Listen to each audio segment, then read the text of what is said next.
صلوات پر سارے ملک آواز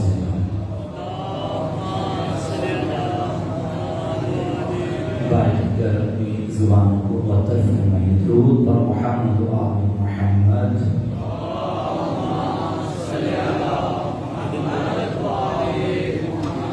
اعوذ باللہ من الشیطان اللعین الرجیم. بسم اللہ الرحمن الرحیم. الحمد للہ رب العالمین والعاقبۃ للمتقین والجنۃ للمؤمنین والنار للمنافقین. الصلاۃ والسلام والتحیۃ والاکرام علی سیدنا سید العرب والعجم حبیبنا وحبیب قلوبنا شفیع ذنوبنا طبیب نفوسنا بالقاسم محمد.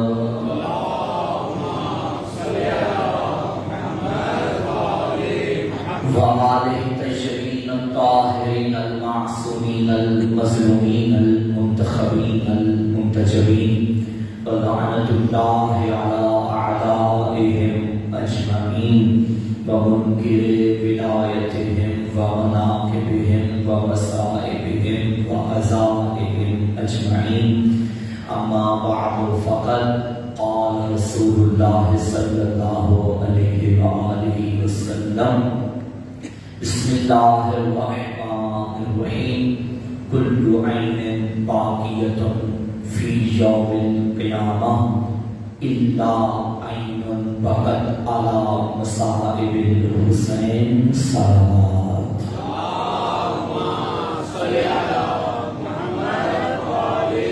اللہم صل علی محمد وعلی محمد. یا رب الجہاں تجھے واسطہ ہے آل محمد کی عزت و عظمت کا. پروردگار ہمیں اس ماہ عزا میں جی بھر کے مظلوم کی عزاداری برپا کرنے کی توفیق عطا فرما. میرا اس مجلس میں حاضری دینا آپ سب کا یہاں آنا مالک اپنی بارگاہ میں قبول فرما. پروردگار ہمارے مرحومین کی مغفرت فرما. دنیا بھر میں جہاں جہاں بھی ذکر مظلوم کربلا کا آغاز ہو چکا ہے میرا اللہ مکان مقیم تا قیام ظہور یوسف زہرا ہمیشہ آباد و رشاد فرما. دشمنان اسلام کو، دشمنان پاکستان کو، دشمنان عذاب کو، دشمنان تشیع کو نیست و نابود فرما. اس عزاداری کے عظیم مہینے میں جن مومنین کو راہ عذاب میں رکاوٹیں درپیش ہیں ان رکاوٹوں کو دور فرما. میرا اللہ ہمارے آقا و مولا امام زمانہ علیہ السلام کے ظہور میں تعجیل فرما. اپنی اپنی دعاؤں کی قبولیت کے لیے بآواز بلند صلوات پڑھیے.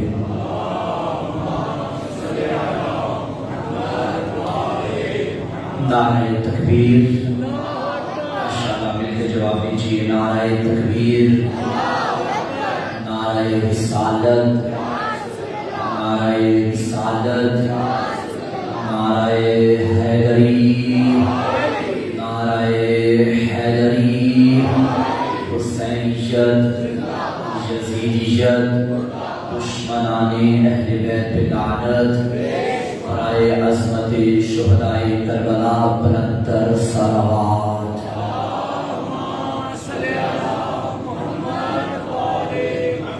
تمام تعریفیں اس عظیم خالق کے واسطے کہ جس نے ہمیں اہل بیت کا عزادار بنایا ہے، غدار نہیں بنایا. خدا کا جتنا بھی شکر ادا کریں کم ہے اس ایک نعمت پر کہ اس نے ہماری آنکھوں کو اس قابل سمجھا کہ جہاں سے اشک عزا جاری ہو سکے. خدا کی قسم بہت بڑی نعمت ہے یہ غم مظلوم کربلا. یہ غم نہ ہوتا ہم دنیا کے کسی غم کو برداشت کرنے کی صلاحیت نہ رکھتے. دنیا کے غموں کو برداشت کرنے کا جس غم نے حوصلہ ہمیں عطا کیا ہے وہ غم غم حسین ابن علی ہے۔ مظلوم کی عزاداری، مظلوم کربلا کے غم میں گریہ کرنا صرف عبادت نہیں بلکہ تمام عبادتوں کی بقا کو عزاداری کہا جاتا ہے۔ میں انشاءاللہ موضوع کل سے شروع کروں گا۔ آج عزاداری اور عزادار کی فضیلت سماعت کریں، کیونکہ جس عظیم کام کو ہم انجام دینے جا رہے ہیں جب تک اس کی معرفت نہیں ہوگی اس کام کا لطف نہیں آئے گا۔ جب تک نمازی کو نماز کی حقیقت کا نہ پتا چلے، وہ بظاہر اٹھنا بیٹھنا ہوگا مگر نماز ان الصلاۃ تنہی عن الفحشاء والمنکر وہ مقصد نماز تک نہیں پہنچ پائے گا۔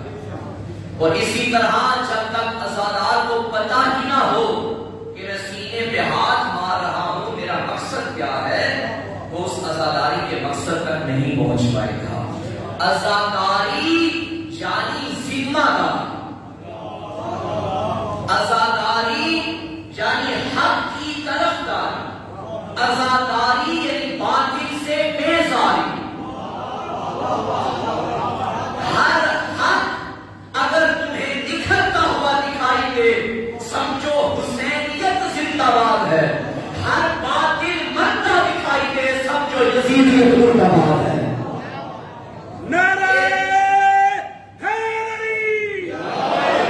ایک نعرہ ہے حسین زندہ باد، یزید مردہ باد، اور ایک نعرہ جو ہم عموماً اپنی مجالس میں لگاتے ہیں حسینیت زندہ باد، یزیدیت مردہ باد۔ ان دونوں نعروں میں فرق کیا ہے؟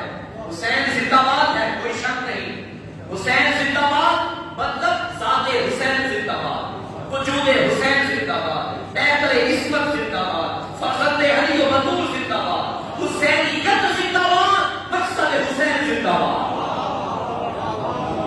یزید مردہ باد، نجیس وجود مردہ باد، یزید مردہ باد، ابن امیر شام مردہ باد، یزیدیت مردہ باد، مقصد یزید مردہ باد، حسینیت زندہ باد۔ اب دیکھتے جائیے حسین کا مقصد کیا ہے، یزید کا مقصد کیا ہے۔ یزید کا مقصد نماز نہیں، عبادت نہیں، حق نہیں، کتاب نہیں، ملک نہیں، حسین نہیں، عصمت اہل بیت نہیں، یہ یزید کا مقصد۔ شراب جائز یزید کا مقصد، حلال کو حرام، حرام کو حلال بنانا یزید کا مقصد، حسین نماز زندہ حسین کا مقصد، روزہ ہے حسین کا مقصد، مسجد ہے حسین کا مقصد، آزانے ہیں حسین کا مقصد۔ اب یہ نہ دیکھنا کتابیں کیا کہتی ہیں، نہ پوچھ وقت کی ان بے زبان کتابوں سے، سنو آزان تو سمجھو حسین زندہ ہے۔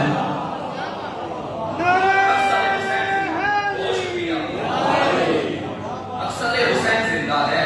آج وہ شکریہ، آج اگر مسجدوں سے اللہ اکبر کی صدا آئے تو یہ اس آزان کی سنت ہے جو امام سجاد کے خطبے کو روکنے کے لیے دی گئی تھی۔ امام کے خطبے کے رستے میں رکاوٹ پیدا کرنا یزید جانتا ہی نہیں تھا، میں خطبہ روک نہیں رہا بلکہ کلام امام کو زندہ کر رہا ہوں۔ اذان کے ہوتے سجاد نے فرمایا تھا اب بتا تو جیتا یا ہم جیتے۔ محمد رسول اللہ کا نعرہ جب دربار یزید میں بلند ہوا تب فرمایا بتا یہ محمد تیرے نانا ہے یا ہمارے نانا ہے؟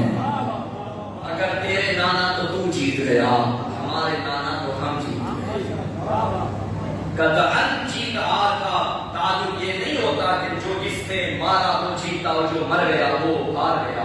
جیت ہار کا تعلق مرنے مارنے سے نہیں، جیت ہار کا تعلق بقا سے ہے، مقصد سے ہے۔ مقصد زندہ تو مقتول بھی زندہ، مقصد مردہ تو قاتل بھی مردہ۔ 61 ہجری میدان کربلا میں دنیا یہ سمجھی تھی لاکھوں نے مار دیا، ہزاروں نے مار دیا، مر گئے، پیاسے ختم ہو گئے، کربلا میں بے گور و بے کفن لاشیں پڑے رہے۔ میرا سلام ہم شیرہ حسین پہ، میرا سلام شریکت الحسین پہ، جس نے کربلا سے نکلتے وقت بے اور بے کفن لاشوں کو وہیں پہ چھوڑا تھا، مگر خطبے پڑھ کے بتایا، سجاد نے خطبے پڑھ کے بتایا، بنت علی نے بابا کے لہجے میں بول کے بتایا، یہ جو تخت پہ بیٹھا یہ مردہ ہے، جو نو کے نیزہ پہ ہے یہ زندہ ہے۔ یہ محرم یعنی حسینیت زندہ، اور یہ مولا باقر علیہ السلام کا فرمان۔ میرے پانچویں مولا نے فرمایا کربلا کو زندہ رکھو، کہیں ایسا نہ ہو کہ لوگ غدیر کی طرح کربلا بھی بھول جائیں۔ غدیر بھول گئے، ضرورت ہے اس امر کی کہ غدیر کو بھی زندہ رکھا جائے۔ آج علی کے قاتل دنیا سے پوچھو شاید کوئی نہ بتا سکے گا، نبی کی قاتل کا پتہ کرو کوئی نہیں بتائے گا، کسی کو پتہ نہیں۔ سیدہ کے قاتل چھپائے گئے، حسن کے قاتل چھپائے گئے، کسی جاہل سے بھی پوچھو حسین کا قاتل کون، وہ بھی کہے گا یزید۔ کیوں؟ اس کی وجہ یہ ہے کہ جیسی بہن حسین کو ملی، بہن نے بھائی کے قاتلوں کو بے نقاب کیا، اس عزاداری کی بانی سیدہ زینب کبریٰ صلوات اللہ علیہ وسلم۔ میرے نبی نے فرمایا ہر آنکھ قیامت کے دن گریا کرے گی سوائے اس آنکھ کے جو دنیا میں غم حسین کی گریا کرتی رہی ہے۔ ان آنسوؤں کو عام آنسو نہ سمجھنا، یہ صرف پانی نہیں، علماء فرماتے ہیں، بزرگان فرماتے ہیں، یہ زخم حسین پہ مرہم ہے جو بطول لے کے جاتی ہے۔ یہ امانت زہرا ہے، اس میں ریاکاری نہ کرنا۔ آغاز ہو چکا ہے محرم کا، کوشش کرنا اب دنیا سے کٹ جاؤ، اب دل میں کربلا کو بسا لو، اب تمہارا اٹھنا بیٹھنا صرف حسین ہونا چاہیے، سوائے مجلس میں فضائل آل محمد کی کوشش کرنا، اتنا کہتا نہ لگانا، چہرے پہ مسکراہٹ نہ آئے یہ کوشش کرنا۔ جب بھی پانی پینا تو حسین کی پیاس کو یاد کرنا، جب گھروں میں پاک پردہ مستورات کو دیکھنا تو اس بے پردہ بہن کو یاد کر لینا۔ آج پردہ زندہ ہے تو یہ حسین کی بہن کا صدقہ ہے۔ اسرار حسین بڑی عظمت ہے، بڑی فضیلت ہے، بڑے بڑے فقہاء یہ حسرت کرتے چلے گئے کہ اللہ ہمارا شمار امام کے اسراروں میں فرمائے، اللہ ہمارا شمار امام کے ذاکرین میں فرمائے۔ یہ ذکر ہو رہا ہے، ہر مومن اپنے گھر میں ان ایام میں ایک مجلس ضرور برپا کرے، ہر مومن برپا کرے۔ اس کے لیے زیادہ خرچہ کرنے کی ضرورت نہیں ہے، کوئی مجبوری نہیں، کوئی رکاوٹ نہیں برپا کرنے میں، کوئی مجبوری نہیں کہ برپا نہ کیا جائے، ہر حال میں گھر میں مجلس کرو۔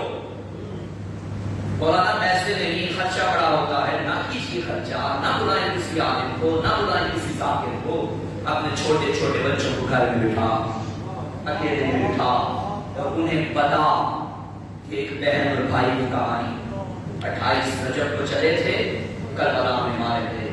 اس چھوٹے بچے نا، چھوٹے بچوں کی کہانی جلدی سمجھ جاتی ہے، ان کو پھر بہن بھائی کی کہانی سنانے کے ساتھ ساتھ ان دو بہن بھائیوں کی بھی کہانی سنانا، جو بہن 4 سال کی تھی، جو بھائی 6 مہینے کا تھا، بتانا اتنا پیاسا تھا کہ پیاس میں دنیا سے چلا گیا۔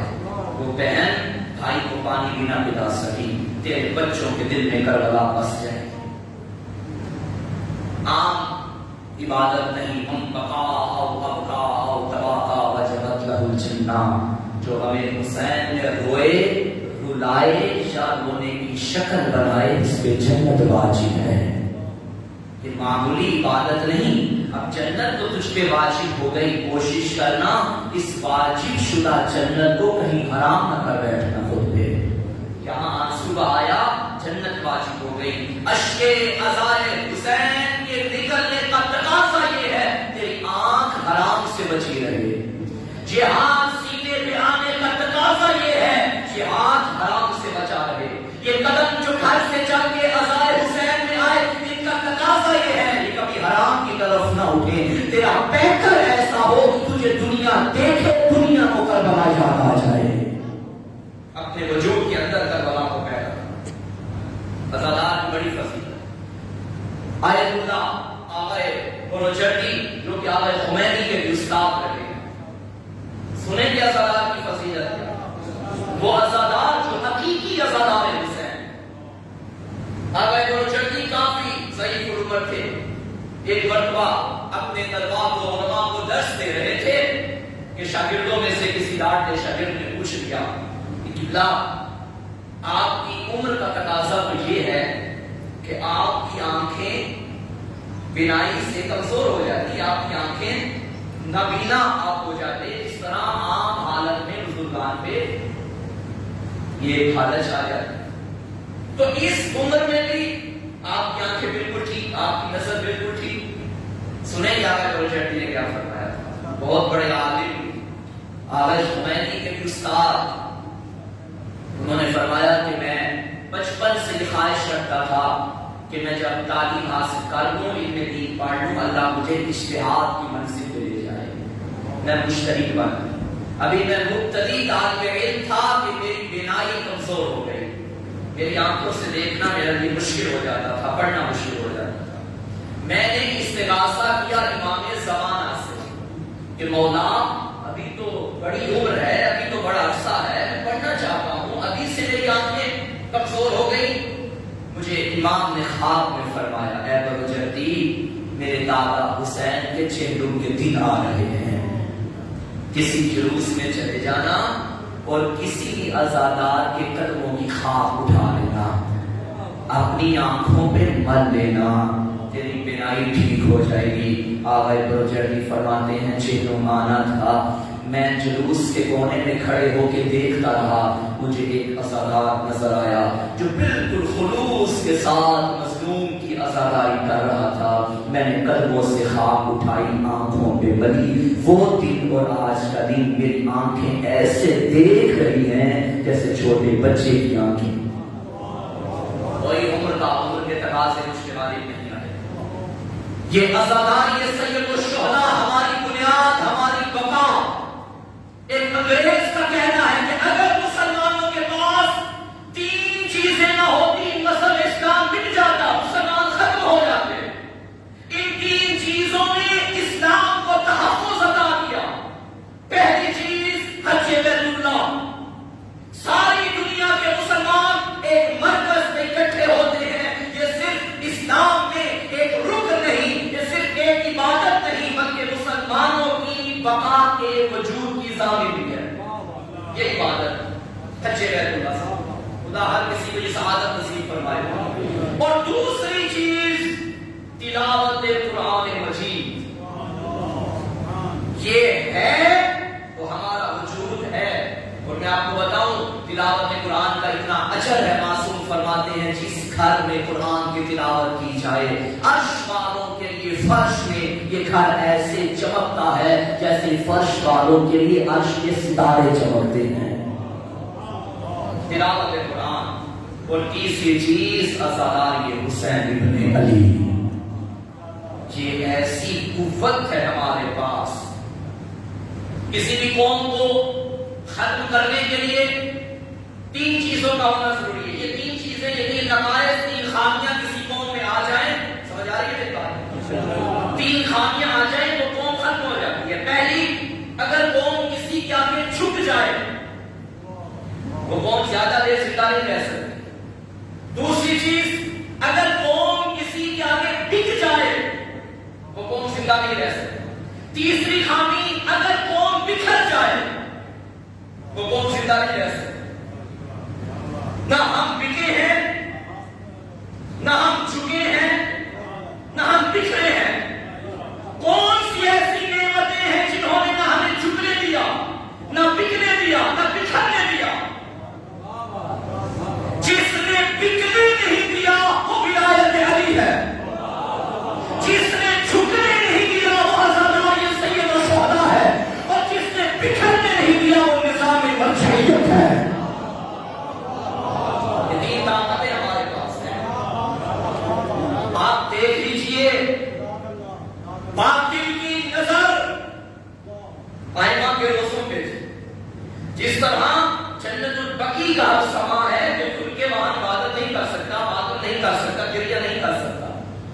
سب کی نظر کربلا پہ بھی تھی، شام پہ بھی تھی، عراق کے تمام مقامات مقدسہ پہ تھی، نجف پہ تھی، کربلا پہ تھی، لیکن میرا سلام فرزند علی البطول دور حاضر کے سلیمان مزاج سید علی سیستانی حفظہ اللہ تعالی، اس سید زادے نے فتویٰ دیا تھا جانوں کی پرواہ نہ کرو، اب نکلو گھر سے، ماؤں نے بچے قربان کر دیے، فرزند علی کا فتویٰ ہے، زہرا کے بیٹے کا فتویٰ ہے، سید زادے کا حکم ہے، کوئی گھر میں نہ بیٹھے گا، جوان قربان ہو گئے، آج عالیہ کا روزہ بھی کھلا ہے، آج حسین کا روزہ بھی کھلا ہے۔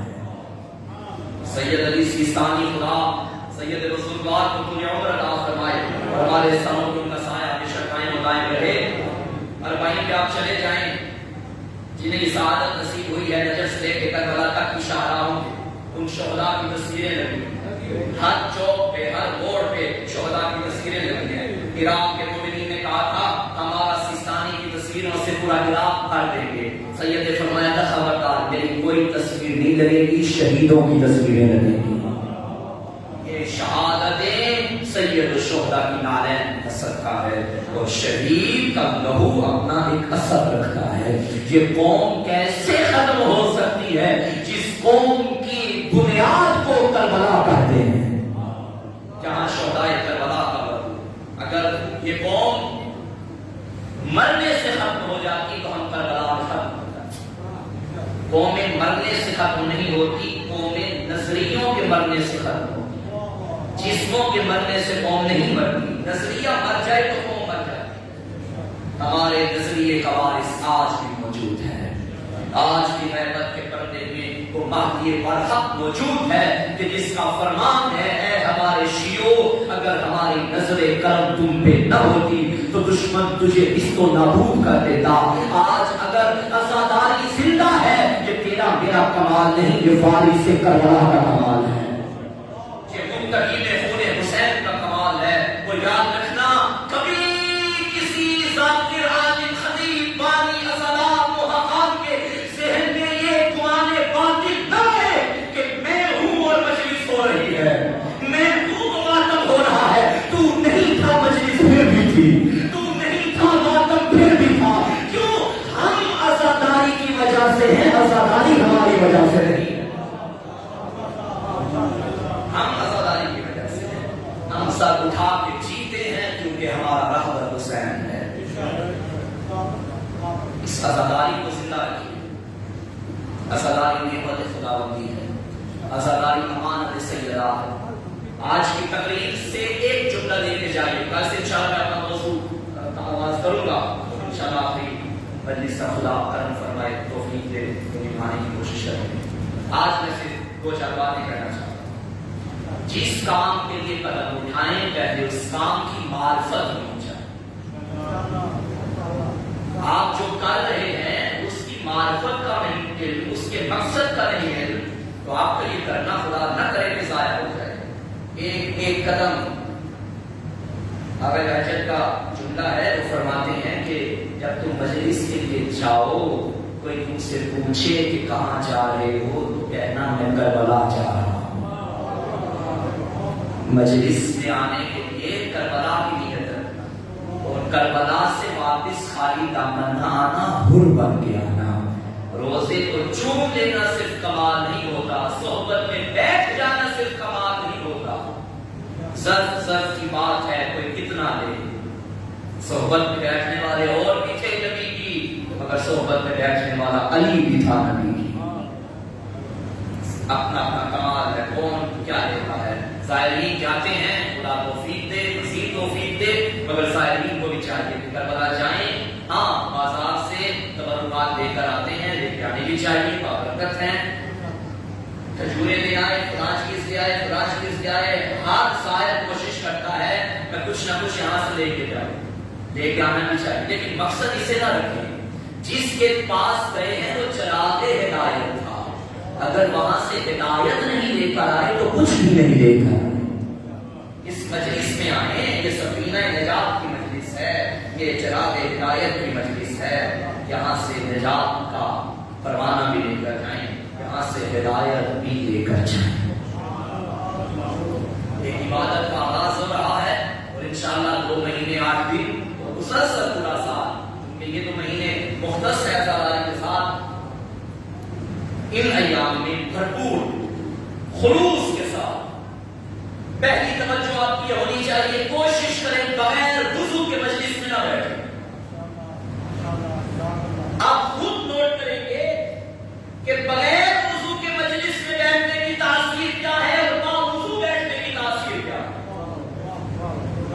مجلس میں بیٹھے رضا سیدہ کے لیے، آنسو بہائیں رضا سیدہ کے لیے، اور آنسو کا نکلنا یہ یاد رکھنا، مصائب پڑھنا یا غم حسین میں آنسو بہانا یہ کوئی ایسا نہیں ہے کہ مصائب جان کر کے آیا مصائب پڑھ لیا کسی ذاکر نے. مصائب کی تاثیر نہیں ہوتی جب تک دل میں کربلا نہ ہو. آنکھوں سے آنسو روان نہیں ہوتے جب تک دل میں کربلا نہ ہو. آنکھوں میں حیا کا کاجل ہوگا تو غم حسین میں آنسو نکلنے کے قابل ہوگی. دل میں خیرت ہوگی تو عباس کے غم میں رونے کی قابل ہوگی. نظر میں حیا ہوگی سیدہ کے پردے پہ رونے کے قابل ہوگی. ابھی سے اس قابل بن جاؤ کہ شب عاشور حسین میں لشکر میں شامل کر لیں. آنے گر بن جاؤ. صرف ایک توبہ کے لیے ایک آنسو کا، یہ دل وفا کے دن ہے، یہ دل دعا کے دن ہے، یہ راتیں وفا کی راتیں ہیں، دعا کی راتیں ہیں، توبہ کی قبولیت کی راتیں ہیں. کربلا میں آئے ہو خود کو ایسے بنا کے جانا جیسے کربلا والے چاہتے ہیں. صلوات پڑھے محمد والے.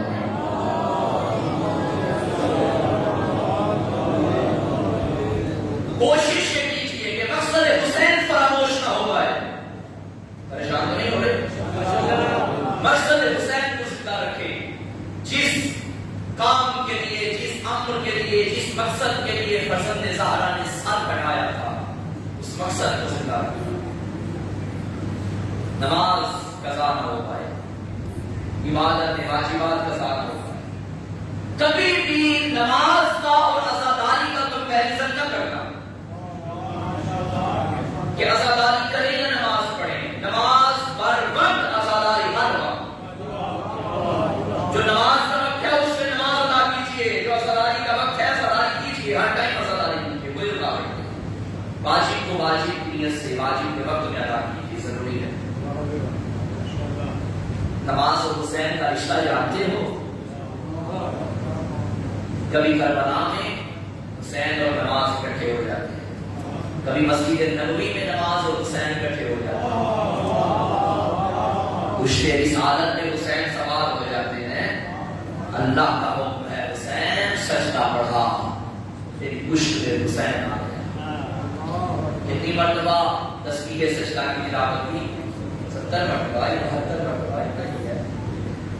واجب ہے 1 مرتبہ پڑھنا، مستحب ہے 3 مرتبہ پڑھنا. حکم ہوا آج پڑھا جب تک حسین نہ اٹھے. حسین اٹھے تب نبی نے سر سجدے سے اٹھایا. صحابہ دیکھتے رہے آج اتنا لمبا سجدہ. یہ صرف کہانی نہیں، یہ صرف واقعہ نہیں. نبی نے بتا دیا کہ اگر میں نماز توڑ دوں تو کیا ہوگا. نماز توڑی نبی نے کیا؟ نہیں. نماز توڑ دیتے تو کیا ہوگا؟ عصمت نماز نہ رہتی. سر سجدے سے اٹھایا نہیں، سر اٹھاتے حسین گر جاتے، عصمت حسین نہ رہتی. نماز بھی بچائی، عصمت حسین بھی بچائی. نبی نے بتا دیا نہ نماز کے لیے حسین چھوڑو نہ حسین کے لیے نماز چھوڑو.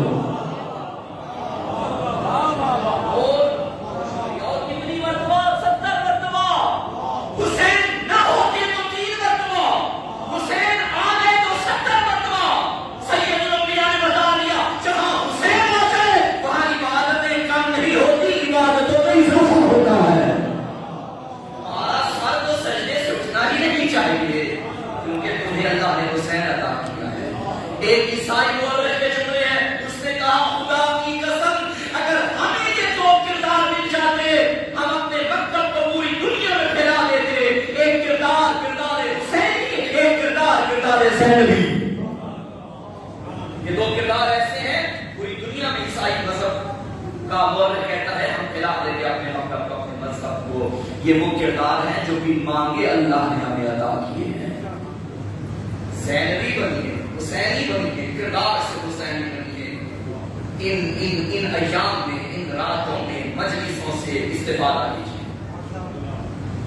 قطعاً کسی کے معذرت کے ساتھ کسی کے ذہن میں یہ بات نہ آئے کہ زیادہ مجمع ہوگا تو مجلس اچھی ہوتی ہے، شور شرابہ زیادہ ہوگا تو مجلس اچھی ہوتی ہے. نہیں میرا بھائی، میرا محترم، میرے بزرگ، میرے بچوں، ایسا نہیں. معیار بدلیے، اپنا ذہن بلند کیجیے، اپنی فکر کو اعلیٰ کیجیے. تو حسین کے ماننے والے ہو، مادی چیزوں پہ اپنی نظر کو نہ رکھیے، مانوی، الہی اور روحانی چیزوں پہ، روحانی مقصد پہ اپنی نظر کو رکھیے.